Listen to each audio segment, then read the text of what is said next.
Hola mis hermanos, amigos, Dios les bendiga compartiendo con ustedes esta cápsula bíblica más, avanzando cada día, compartiendo la palabra de Dios. Le damos gracias al Señor porque a través de su palabra le conocemos cada día más.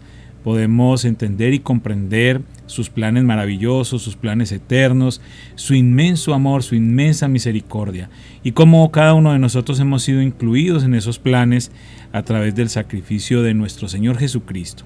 Así es que les animo para que perseveremos escuchando las cápsulas y también compartiendo las cápsulas. Como les he dicho en otros días, hay cientos de personas que se han estado sumando, miles de personas. Hay cápsulas que ya tienen más de 1000 visualizaciones y esto nos anima porque son personas a las cuales estamos llegando con la palabra de Dios. Así es que no desmayemos en esta tarea y seamos usted y yo esos instrumentos de Dios para que la palabra corra y sea glorificada. Salmo 73, 13 al 16. Conservé puro mi corazón en vano, me mantuve en inocencia sin ninguna razón. En todo el día no consigo más que problemas, cada mañana me trae dolor. Si yo realmente hubiera hablado a otros de esta manera, habría sido un traidor a tu pueblo. Traté de entender por qué los malvados prosperan, pero qué tarea tan difícil. Segundo de Reyes 18, 19 al 37. Entonces el jefe del estado mayor del rey asirio les dijo que le transmitieran a Ezequías el siguiente mensaje. El gran rey de Asiria dice: ¿En qué confías que te da tanta seguridad? ¿Acaso crees que simples palabras pueden sustituir la fuerza y la capacidad militar? ¿Con quién cuentas para haberte rebelado contra mí? ¿Con Egipto? Si te apoyas en Egipto, será como una caña que se quiebra bajo tu peso y te atraviesa la mano. El faraón, rey de Egipto, no es nada confiable. Tal vez me digas: confiamos en el Señor nuestro Dios. Pero, ¿no es Él a quien Ezequías insultó? ¿Acaso no fue Ezequías quien derribó sus santuarios y altares e hizo que todos en Judá y en Jerusalén adoraran solo en el altar que hay aquí en Jerusalén? Se me ocurre una idea. Llega a un acuerdo con mi amo, el rey de Asiria. Yo te daré 2000 caballos, si es que puedes encontrar esa cantidad de hombres para que los monten. Con tu pequeño ejército, ¿cómo se te ocurre desafiar siquiera al contingente más débil de las tropas de mi amo, aunque contaras con la ayuda de los carros de guerra y sus conductores de Egipto? Es más, ¿crees que hemos invadido tu tierra sin la dirección del Señor? El Señor mismo nos dijo: ataquen esta tierra y destrúyanla. Entonces, tanto Eliakim, hijo de Hilcías, como Sebna y Joa le dijeron al jefe del estado mayor asirio: por favor, háblanos en arameo porque lo entendemos bien, no hables en hebreo, porque oirá la gente que está sobre la muralla. Pero el jefe del estado mayor de Sennacherib respondió: ¿ustedes creen que mi amo les envió este mensaje solo a ustedes y a su amo? Él quiere que todos los habitantes lo oigan, porque cuando sitiemos a esta ciudad, ellos sufrirán junto a ustedes. Tendrán tanta hambre y tanta sed que comerán su propio excremento y beberán su propia orina. Después el jefe del estado mayor se puso de pie y le gritó en hebreo a la gente que estaba sobre la muralla: escuchen este mensaje del gran rey de Asiria. El rey dice lo siguiente: no dejen que Ezequías los engañe. Él jamás podrá librarlos de mi poder. No permitan que los haga confiar en el Señor diciéndoles: con toda seguridad el Señor nos librará. Esta ciudad nunca caerá en manos del rey asirio. No escuchen a Ezequías.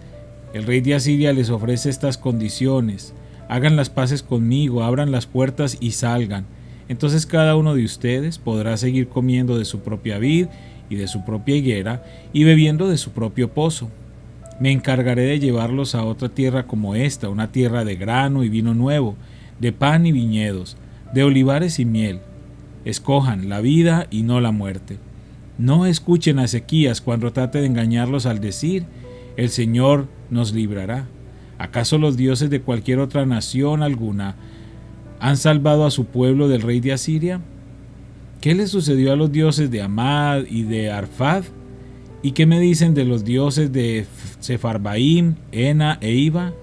¿Algún dios libró a Samaria de mi poder? ¿Cuál de los dioses de alguna nación ha podido salvar alguna vez a su pueblo de mi poder? ¿Qué les hace pensar entonces que el Señor puede librar a Jerusalén de mis manos? El pueblo se quedó en silencio y no dijo ni una palabra, porque Ezequías le había ordenado no le respondan.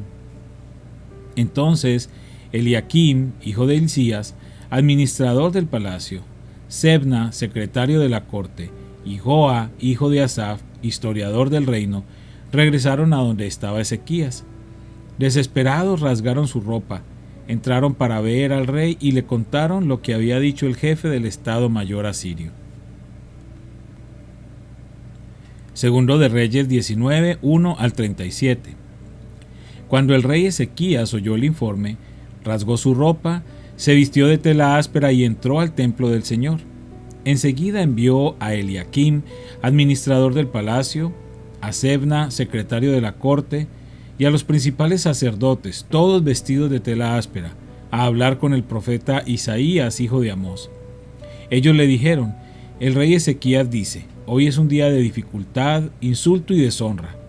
Es como cuando un niño está a punto de nacer, pero la madre no tiene fuerzas para dar a luz. Tal vez el Señor tu Dios haya oído al jefe del Estado Mayor asirio, que fue enviado por el rey para desafiar al Dios viviente, y lo castigue por sus palabras. Te rogamos que ores por los que hemos quedado. Una vez que los funcionarios del rey Ezequías le dieron a Isaías el mensaje del rey, el profeta respondió: díganle a su amo, esto dice el Señor, no te alteres por ese discurso blasfemo que han pronunciado contra mí los mensajeros del rey de Asiria. Escucha, yo mismo actuaré en su contra, y el rey recibirá un mensaje de que lo necesitan en su país, así que volverá a su tierra, donde haré que lo maten a filo de espada. Mientras tanto, el jefe del Estado Mayor asirio partió de Jerusalén para consultar al rey de Asiria, quien había salido de Laquis y estaba atacando a Libna. Poco después, el rey Sennacherib recibió la noticia de que el rey Tiraca de Etiopía iba al frente de un ejército para luchar contra él. Antes de salir al encuentro de sus agresores, envió mensajeros de regreso a Ezequías, en Jerusalén, con el siguiente mensaje. Este mensaje está dirigido al rey Ezequías de Judá. No dejes que tu Dios, en quien confías, te engañe con promesas de que Jerusalén no caerá en manos del rey de Asiria. Tú sabes perfectamente bien lo que han hecho los reyes de Asiria en todos los lugares donde han ido. Han destruido por completo a todo aquel que se ha interpuesto en su camino. ¿Por qué serías tú la excepción?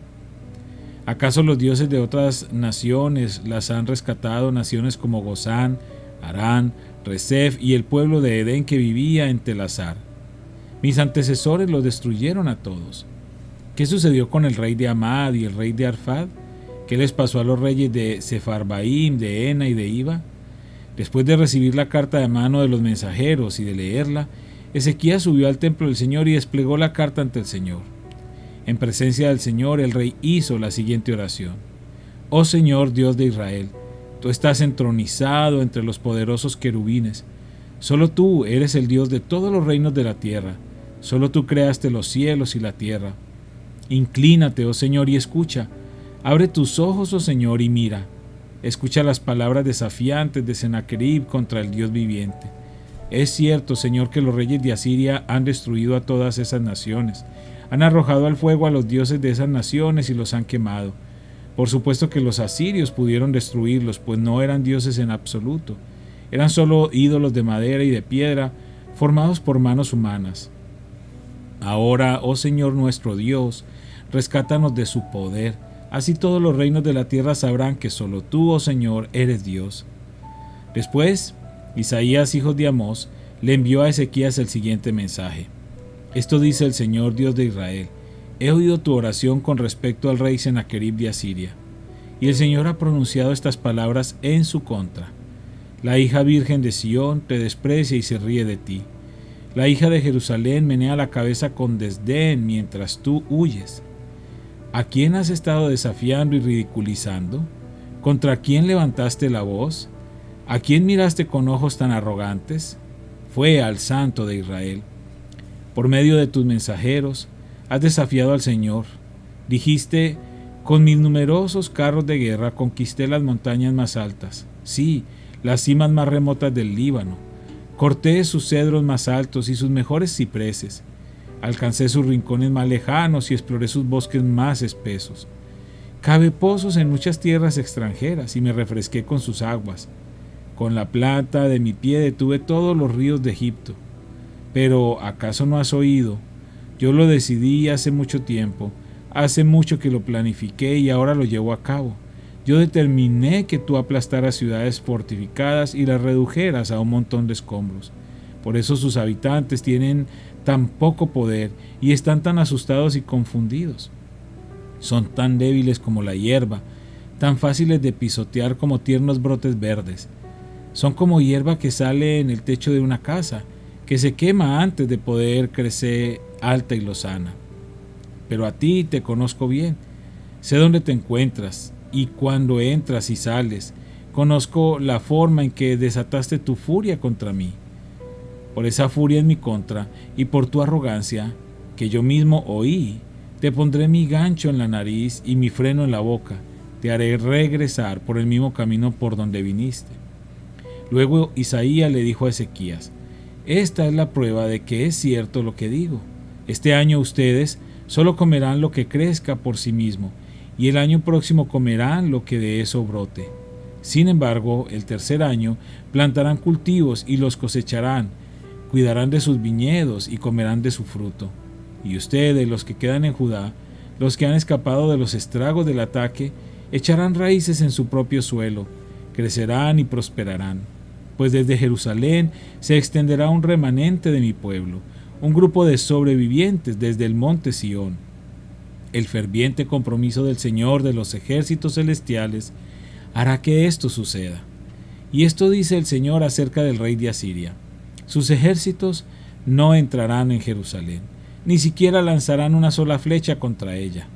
No marcharán fuera de sus puertas con sus escudos, ni levantarán terraplenes contra sus murallas. El rey regresará a su propia tierra por el mismo camino por donde vino. No entrará en esta ciudad, dice el Señor. Por mi propia honra y por amor a mi siervo David, defenderé esta ciudad y la protegeré. Esa noche el ángel del Señor fue al campamento asirio y mató a 185,000 soldados. Cuando los asirios que sobrevivieron se despertaron a la mañana siguiente, encontraron cadáveres por todas partes. Entonces Sennacherib, rey de Asiria, levantó campamento y regresó a su propia tierra. Volvió a Nínive, la capital del reino, y allí se quedó.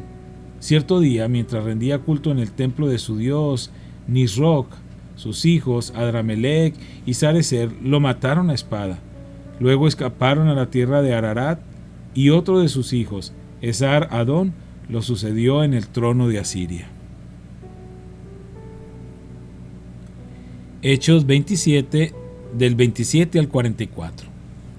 Como a la medianoche de la 14ª noche de la tormenta, mientras los vientos nos empujaban por el mar Adriático, los marineros presintieron que había tierra cerca. Arrojaron una cuerda con una pesa y descubrieron que el agua tenía 37 metros de profundidad. Un poco después volvieron a medir y vieron que solo había 27 metros de profundidad. A la velocidad que íbamos, ellos tenían miedo de que pronto fuéramos arrojados contra las rocas que estaban a lo largo de la costa. Así que echaron 4 anclas desde la parte trasera del barco y rezaron que amaneciera. Luego los marineros trataron de abandonar el barco.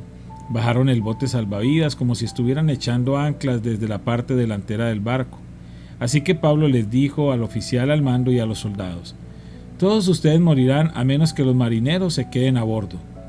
Entonces los soldados cortaron las cuerdas del bote salvavidas y lo dejaron a la deriva. Cuando empezó a amanecer, Pablo animó a todos a que comieran. Ustedes han estado tan preocupados que no han comido nada en 2 semanas, les dijo. Por favor, por su propio bien, coman algo ahora, pues no perderán ni un solo cabello de la cabeza. Así que tomó un poco de pan, dio gracias a Dios delante de todos, partió un pedazo y se lo comió. Entonces todos se animaron y empezaron a comer, los 276 que estábamos a bordo. Después de comer, la tripulación redujo aún más el peso del barco, echando al mar la carga de trigo. Cuando amaneció, no reconocieron la costa, pero vieron una bahía con una playa y se preguntaban si podrían llegar a la costa haciendo encallar el barco.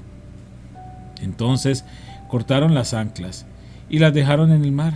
Luego soltaron los timones, izaron las velas de proa y se dirigieron a la costa. Pero chocaron contra un banco de arena y el barco escayó demasiado rápido. La proa del barco se clavó en la arena, mientras que la popa fue golpeada repetidas veces por las fuerzas de las olas y comenzó a hacerse pedazos. Los soldados querían matar a los prisioneros para asegurarse de que no nadaran hasta la costa y escaparan, pero el oficial al mando quería salvar a Pablo, así que no los dejó llevar a cabo su plan. Luego les ordenó a todos los que sabían nadar que saltaran por la borda primero y se dirigieran a tierra firme. Los demás se sujetaron a tablas o a restos del barco destruido, así que todos escaparon a salvo hasta la costa. Padre, te damos gracias por esta palabra, Señor, que nos permites leer y escuchar en este día. Gracias por darnos la oportunidad de poder avanzar en esta lectura de toda la Biblia.